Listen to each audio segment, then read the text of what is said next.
Thank you, Dr. Kemp. Thank you, Dr. Bowler. As many of y'all may not know, I attended Tennessee Temple University under Dr. Bowler's leadership, and Dr. Kemp was one of my professors I had many times. And so I stand here today. It's an honor, and I'm humbled that here we are 20 years later, and I kind of roles reversed. Instead of me listening to you instruct, I hope the Lord has given me something to give you all and to each and every one sitting here today. And I wouldn't be here today, literally, had I not attended Tennessee Temple and Highland Park Baptist Church for 4 years and received the instruction that I received under these two godly men. So I'll tell you a little bit about myself. My name is Jason Stiltner. I'll be 45 in 2 days. So my birthday is January 30th. I know, still young at heart, still going strong. And my wife and family couldn't be here today. We have 3 beautiful kids. So my wife and I, we've been married for 17 years. Her name is Vicki Stiltner. She's a major in the Army. She's a physician assistant in the private sector. She's also the commander of her unit in the Army, set to maybe be deployed. Well, actually not maybe. Her unit is set to be deployed, and we're hoping that she doesn't have to be. But nonetheless, that'll be later this year. We have 3 beautiful children. Abram, he is 8. Naomi, she's 5. And then from the last time we were here, we had a little oops surprise. Miss Lydia Audrey. She will be 2 this coming Friday. And so they wanted to be here this morning, but when I say that third child is like her daddy, she's just like her daddy. She's strong-willed, stubborn. She runs around, and we didn't want her to be a distraction. And so my wife's like, honey, she said, will you please go solo today? I said, absolutely. So, but they wanted to be here, so that's my family. Let's see here, a little bit about me. So I was born and raised in Oliver Springs. I graduated high school in 1997, then attended Tennessee Temple for 4 years where I played baseball and graduated. Spoke to Dennis earlier. We were talking about what I graduated. I graduated with a degree in liberal arts, interdisciplinary studies with a minor in Bible and political science. Actually, so my brother is 4 years older than I am. However, I graduated 1 week before he did. He crammed 4 years of college into 7, so I had the dubious distinction of being the first Stiltner to ever graduate college in my family. So I had to change my major the last semester. I don't know, either one of y'all know this story. So I changed my major my last semester, right? Because I was going to be a Bible major, and it was going to take me another year. I crammed 33 hours into one semester. Dr. Roger Stiles had to approve anything greater than like 24 hours. I took 33. All I did was just study. The only C I ever made in college was that semester. So I graduated with honors, and I became the first member of my family to graduate college. So it was an honor. So that's a little bit about me. So many of y'all may not have been here when I was here back in November of 21. So I'll tell you a little bit about my accident. So I own a Big Orange Tree Service. We've been around for about 22 years now. I have 7 employees. We are, in my field, I'm a top 1% of what I do. So if you look at statistics like number of jobs we do, revenues, I am firmly in the top 1%. So it's not like, I was some guy with a chainsaw out just cutting a tree. I mean, when I say we have $1 million worth of equipment that's completely paid for, we have workman's comp. I mean, the whole 9 yards, we're a legit business, right? But December the 23rd, 2020, I made a decision. I took a shortcut, and it cost me very dearly. And I did something that I knew better than to do. And I was working on a machine, and as I was working on the machine versus shutting it completely down and then working on it, I did something foolishly stupid. and it cost me dearly. And so my left hand, you can't really see it, although there's where the machine grabs me here and starts just ripping my hand off, literally, and my thumb as well. So it laid my thumb on the back of my hand, and my hand was just dangling because it was about a 90%, 95% amputation. They airlifted me to UT Hospital, where they performed 5 surgeries total. The first 2 were about 12 hours. When I say a very young man, one of my buddies here from high school, him and his family, thank you guys for coming today. I was showing Eric earlier, I said, this guy walks in the room, and I showed him a picture. And when I say baby-faced, this baby-faced surgeon looks like he's 25. He was 34. He just graduated med school, walks in and says, son, I'm going to do my best to take care of your hand. And so 12 hours later, they reattached my hand, and then 3 surgeries after that to continue to make improvements. So as of today, so your thumb is opposable, right? That's what makes us different than, say, apes or monkeys, right? Opposable thumb. In other words, your thumb can oppose your fingers, right? Well, this hand, my thumb can't oppose anything because, I have no opposition, no range of motion, right? So it is what it is. But other than that, I can climb a tree, I can rope, I can rig, I can cut. If you didn't know it, you wouldn't know it, all right? Literally. I was not a victim. I'm not going to be a victim, nor will I ever be a victim, right? I'm not going to lie. At first, I did blame God. Like, I'm a good person. I go to church every Sunday. I tithe. We help people. We're good people. I'm a good guy. Why did God let this happen to me? And here's the harsh reality, man. Here's the harsh reality. Choices have consequences. And I made a choice, and there was a consequence associated with that choice. Here's something else you need to learn. It's not God's responsibility to always interject in our lives when we make wrong choices, and for him to always bail us out, okay? It's for him to give us the grace to get through the choice that we made and the strength to make it through, and that's what God did. And, so when I was here back in November of 21, I spoke about the sovereignty of God, right?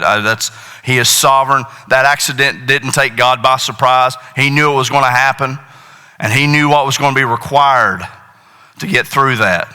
Now, here's what I didn't know. Okay, when I left here that day, one of the darkest periods of my life unfortunately set in. And when I say darkness, I mean darkness on a whole scale that I didn't know existed. Now, I did not turn to drugs, or I did not turn to alcohol. Again, I'll be 45 next week, and I've never had a drink of alcohol in my life. I've never had an illicit drug in my life, ever. But when I say the darkness on a level that I'd never experienced, I'm talking, and I'll just be honest, I'll be candid. Suicidal thoughts, the anger and the hate, the bitterness that set in. I'm a pretty strong-willed guy. I'm a man's man. I'm a crier, but I'm a man's man. I will do what I want to do when I want to do it, how I want to do it. I couldn't do it anymore. And I had to depend on everybody else. Because the things that you can do with 2 hands, try doing it with 1. Try tying your shoes. Try fixing your little girl's hair. You can't do that with 1 hand. You just can't. And I became angry. And I'll tell you right now, I've not shared this with Dr. Bowler, but that man sitting right there is one of the key reasons that Jason Stiltner is still here today.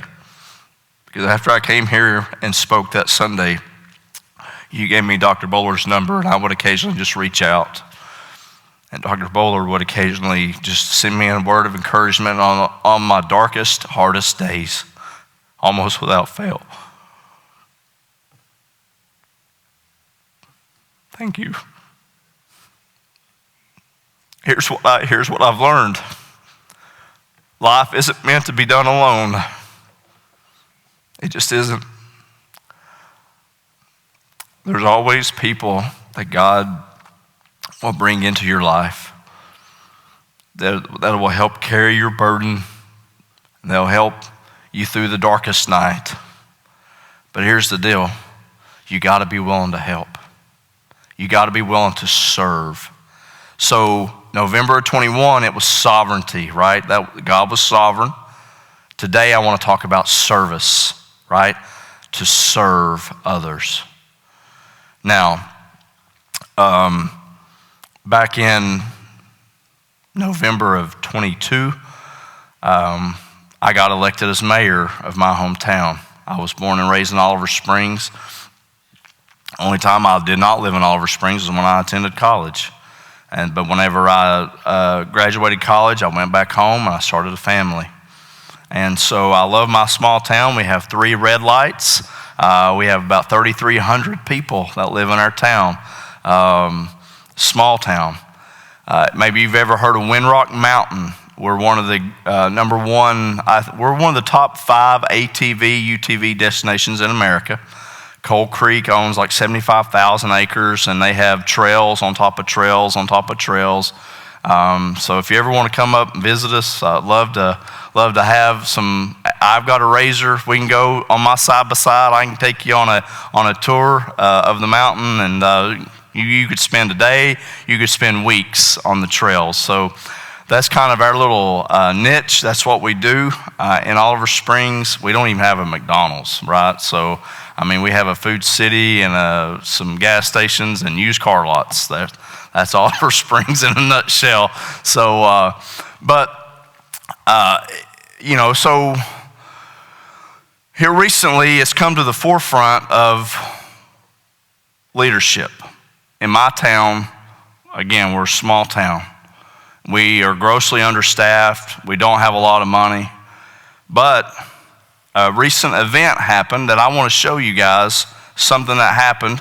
And I'll share my heart with you after they show you all this video real quick about the recent snowstorm. How much snow did y'all get down here 2 weeks ago? Very little, or depends on where you lived. Where I lived in Oliver Springs, we got almost 10 inches of snow. Okay, it was unbelievable. Can y'all play that video now? Okay. East Tennessee safe to drive again. One mayor is taking the initiative to lend a helping hand himself. WAT6 on your side reporter Corey Sanding made the trip to Oliver Springs today and shares his story live with us here in the studio. Corey. Yeah, Bo, as you said, many people have been hard at work treating the iced roads across the region, but I was curious to see why Oliver Springs Mayor Jason Stiltner felt obligated to pitch in himself. It would paralyze us if people didn't take action, and I wasn't going to just sit by and do nothing. Jason Stiltner has logged 36 hours on the clock this week, but not as the elected leader of Oliver Springs. I've just been out on my personal skid steer, clearing roads, streets, parking lots, just trying to help my community. Assisting 5 city street workers in clearing roadways in the area. With the main roads clear, he's turned his focus to secondary paths. I would say street-wise, city roads, in the subdivisions, we're probably 50% clear. We have worked tirelessly. Salt, sand, gravel, you name it. But why get out in the cold? Stiltner says his inspiration is his love for his town and people. I love to serve people, right? I love, that's who I am.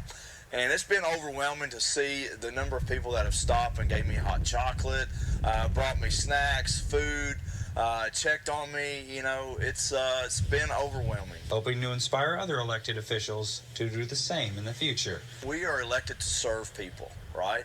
And, man, when you see people in need, you should be inspired to help. And I hope that it does inspire other mayors to do just that.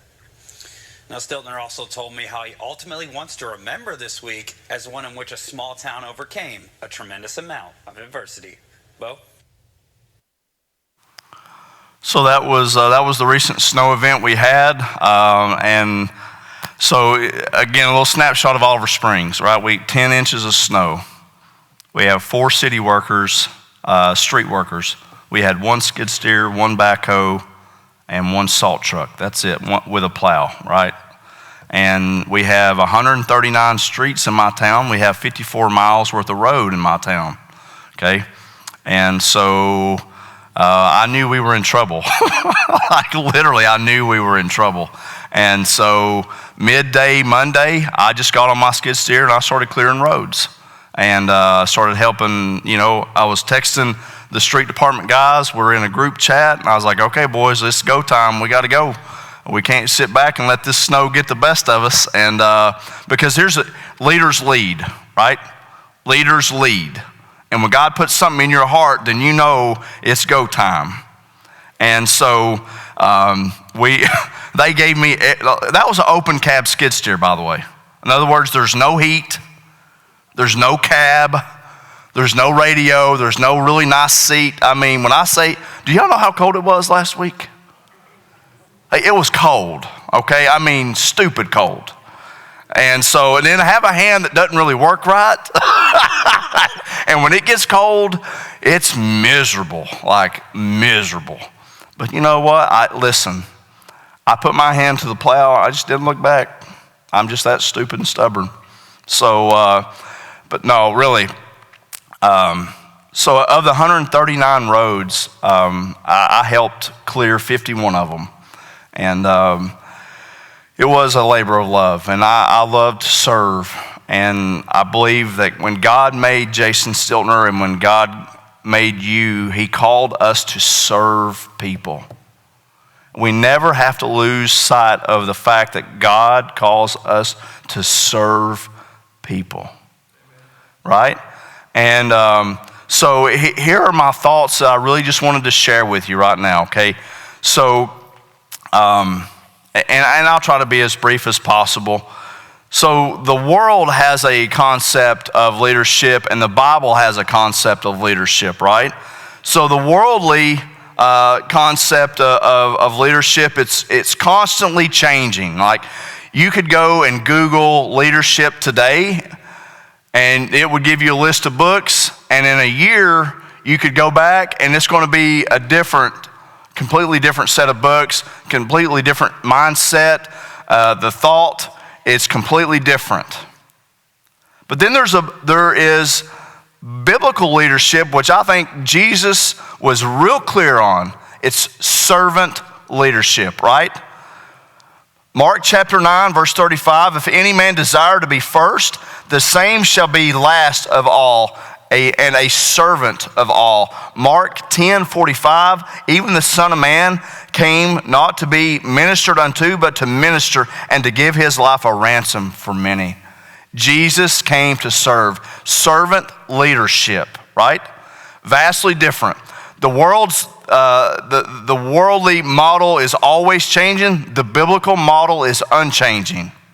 Jesus, in Hebrews chapter 13, Jesus Christ, the author said, he's unchanging. He's immutable. He is the same yesterday, today, and forever. So the Bible is settled in heaven. The leadership style is undeniable. Jesus came to serve. He calls each and every one of us and you to serve people. Biblical leadership, is not founded upon power. It's not founded upon authority. It's not self-centered. Biblical leadership is selfless. It always adds value to others. Worldly leadership says, what can others do for me? Biblical leadership says, what can I do for others? Vastly different. Night and day, black and white. And it was. I find it ironic that when Jesus in Mark 9:35 and in 10:45, it was the disciples who were arguing, who is the greatest among us? Jesus is like, what? What is it?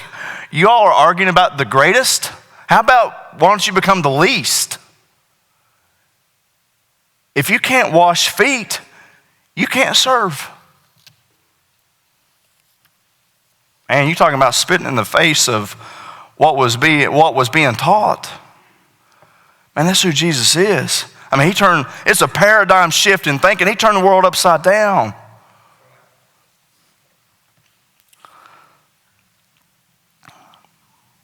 Biblical leadership is selfless. It adds value. It seeks to serve others, to help them. So I'm going to give you 6 real quick things, and I say real quick, listen, 5 B's of preaching. Be brief, brother, be brief, right? So I'm going to give you 5 things real quick. Servant leadership should revolve around 6 principles. Number 1, integrity. Proverbs 21:3, to do justice and judgment is more acceptable to the Lord than sacrifice. A servant must always be trustworthy. They should not and cannot lie, cheat, and steal to get ahead. If a servant's lifestyle versus their words are different, there is a problem. Integrity is at the heart of a leader. Second, humility. Humility. Philippians chapter 2, verse 5. Let this mind be in you, which was also in Christ Jesus, who being in the form of God, thought it not robbery to be equal with God, but made himself of no reputation, and took upon himself the form of a servant, made in the likeness of men, and being found in fashion as a man, humbled himself and became obedient. Second mark of a servant leader is humility. Let this mind be in you, which was also in Christ Jesus. A servant leader is one who will listen, and they learn, and then they lead. I don't know about you all. Like, listen, I'm a type A personality, okay? I just am. So that means I'm a go-getter, right? Like I go. But before I go, I need to ask questions. I need to listen, and I need to learn. Because if you think you know all the answers, you're wrong. Right? You just don't. But after you ask the questions, after you try to get the right mindset, then you listen, you learn, and then you lead. There is a pattern to leadership. So number 3, flexibility. Flexibility. Philippians chapter 4, verse number 12. I know both how to be abased and I know how to abound. In other words, I know how to have very much and I know how to have very little. Everywhere and in all things I am instructed to be both full and to be hungry, both to abound and to suffer need. Verse 13, I can do all things through Christ, which strengthens me. Flexibility. Little or a lot. And in my town, you have very little, right? So you have to be flexible. Like if you want to lead, you gotta be able to do with what you have. And in this situation, very little, abased. But God gave us the strength to overcome. And I'm going to kind of brag on my town a little bit, and social media would tell the tale. Like, listen, you coop people up for 7 days who can't get out of their houses, and I promise you social media is going to be ablaze with people complaining, right? Other areas around us, and I'm not going to say it because I don't want anybody from other cities that were close to us to think that I think bad of them, because I don't. But in my town, if EMS was called, if the police were called, fire department was called, they could make it down just about any and every road. From the snow hit Sunday into Monday. By about Wednesday into Thursday, it was pretty clear. By Saturday, it was about 90% clear. And so the ability, you have to be flexible with what you have. You have to adapt. You have to grow. You have to be pliable as a leader, right? Who here ever got a switch? Who ever received a spanking by a switch? Real quick, raise your hand. Question. When say your grandmother, because usually it was your grandmother who would tell you to go get the switch. It was for me. That was who told me, go get a switch. Would you try to get something that was dead and broken, so whenever she would swat your honey, it would break? Did anybody ever try that? I did. And I came back and she was like, no. You got to get something that's pliable, flexible, right? And then you go get something that was flexible, man, she'd tear your hind end up. I mean, just, whoo, boy. Well, that's what this is like. You have to be a servant leader, you have to be flexible, right? You can't be stiff and rigid and set in your ways. Number 4, you have to be resilient. You have to be resilient. Hebrews chapter 12, verses 1 and 2, the author says, wherefore, seeing we are also compassed about with so great a cloud of witness, let us lay aside every weight and the sin that does so easily beset us. Let us run the race with patience that is set before us, looking unto Jesus, the author and finisher of our faith, who for the joy that was set before him endured the cross, despising the shame, and sat down at the right hand of the throne of God. A servant leader has to be resilient. Question: has anybody here ever signed up for a marathon or a 5K or 10K and just went out and ran it? Has anybody ever done that before? If you did that, bless your heart. I don't know how you did it, because I did it one time, and it was the stupidest thing I ever did in my life. I ran a 5K race with no preparation. I was sick. I kid you not, I was sick for a week due to the lactic acid buildup. It was unbelievable. I literally thought I was dying. It was the dumbest thing I ever done in my life. Well, no, this was the dumbest thing I ever done in my life. Up to that point, it might have been the dumbest thing I'd ever done in my life. But to be a servant leader, you have to be resilient. You have to build up endurance, right? If you're going to run a race, you have to build endurance. It's not easy. It takes endless dedication. I mentioned earlier in Luke chapter number 9, verse 62, Jesus said, if you want to be my disciple, you put your hand to the plow and you keep plowing, you don't look back. That is one of my favorite, if not my favorite verse in the entire Bible. You have to be resilient if you're going to be a leader. 5th thing, stewardship. 1 Peter chapter 4, verse 10. As every man has received the gift, even so minister the same one to another as good stewards of the manifold grace of God.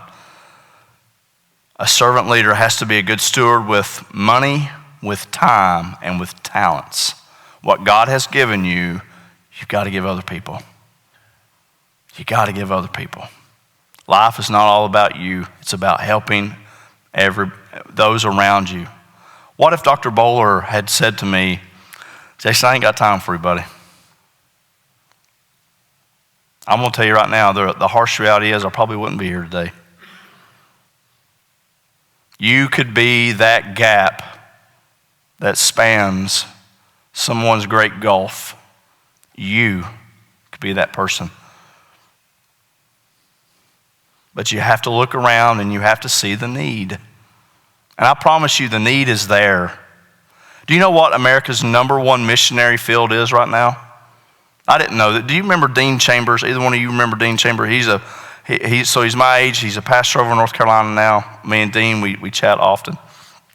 He's getting his PhD in trauma, how to minister to folks with trauma. And he told me just recently the #1 mission field in America is trauma. People who have been dealt trauma.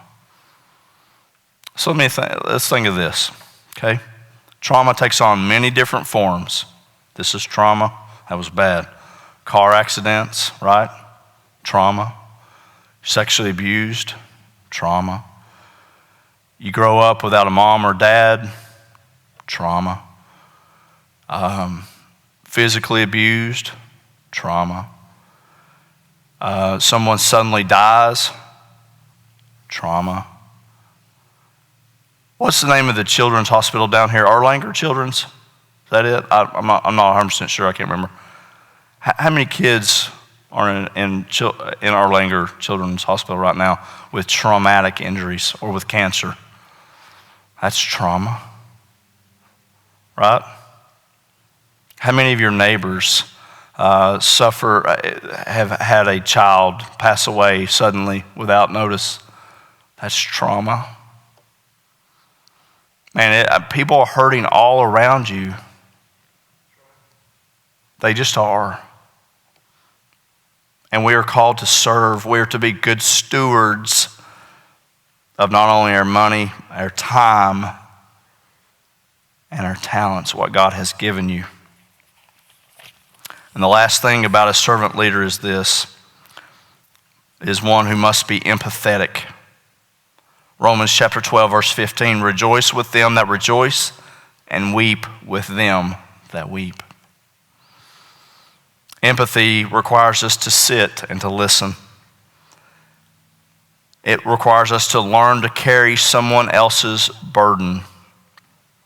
It requires us to place ourselves in their shoes and see it through their eyes and then help them.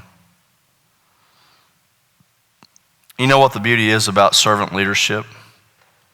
There's no age requirement. You can be 10, you can be 20, you can be 80. You can always serve people. You can always be the hands and feet of Jesus. Adding value to others is always a noble cause. And the last thing I'll leave you with is we are all called to serve, right? And I'll say this about my town. I love my town. I've always, whenever I graduated college, I always thought that I would be the pastor of my hometown church, Mount Pisgah Baptist Church. That's what I wanted to do, right? That's what I thought God had for me. And little did I know that God was like, you know what? I'll give you a whole town to be the pastor of, to be the shepherd of. Amen? Literally. And I don't know, maybe, just maybe, one of these days I may run for governor of the great state of Tennessee. And then I'll have a whole state that can be my congregation that the Lord has saw fit. But you know what? Here's what I've told people. If I can't lead my family, if I can't lead my city, then I shouldn't be given the right to lead anyone else. And that's a fact. And that's why I love my town. That's why I love my family. And that's why I love the Lord Jesus Christ. I believe he set the example. I believe he set the model that I learned from these men right here when I sat in college. Servant leadership. Leaders lead by serving others. Heads bowed, eyes closed.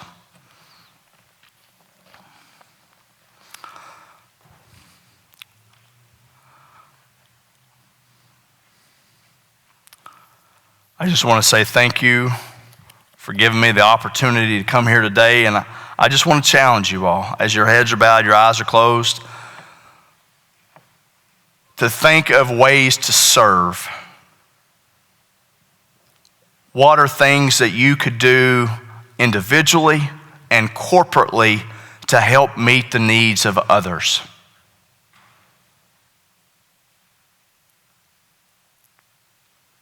People are hurting all around us.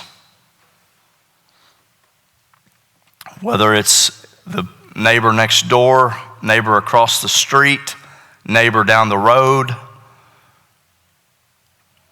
Let us have the eyes of Jesus and let us serve others always. Dr. Kemp.